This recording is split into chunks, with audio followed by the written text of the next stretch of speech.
one of the ways of praying that's not known to most Catholics, but in fact is part and parcel of the Church's life, is what's called the Divine Office, or the Liturgy of the Hours, sometimes called Christian prayer, or even the Breviary.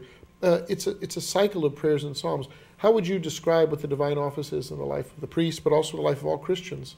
Well, it's a pattern, really. It's a plan for prayer that is ideally going to run throughout the day.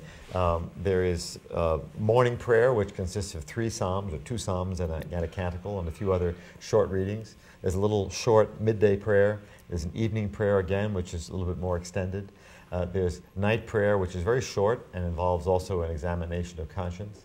And then there's an office of readings, which is really meant more for priests and religious, but obviously is open to everyone, which includes a long scripture reading and then a passage from some great theologian.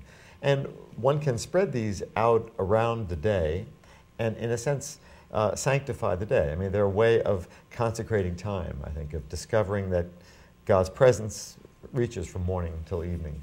To me, the great power of the Liturgy of the Hours is the fact that it is almost entirely scriptural, and that it uses the Psalms. And I think the Psalms are just a tremendously powerful source of prayer, that the Church's prayer, the Church's voice, which God has given us to adore God and to come back to Him. And they give us so many images to think of ourselves and of our world or work that enable us to pray more deeply.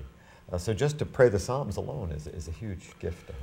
It's beautiful too, because in praying them, you know, it is the prayer of the universal Church. Right. So that the Psalms that you and I prayed this morning, Pope Benedict prayed 6 hours earlier probably than us, and that Christians in Bangladesh are praying.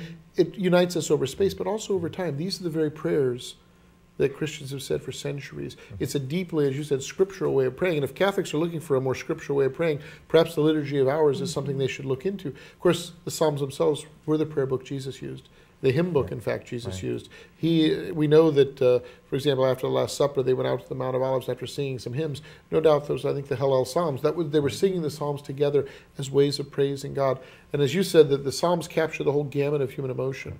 They're Psalms that are just on fire with love of the Lord and praising God. There are Psalms that, when someone's downcast after committing a fault, the famous Psalm 51, said to have been composed by David after his affair with Bathsheba, you know, that's prayed every Friday morning in the Catholic world as a way of being sorry for one's sins and turning to the Lord and asking for mercy. There's Psalms that express frustration with the fact that wicked people seem to be prospering and virtuous people seem to suffer. They do capture the whole range, and there's a whole treasury there that Christians can draw upon.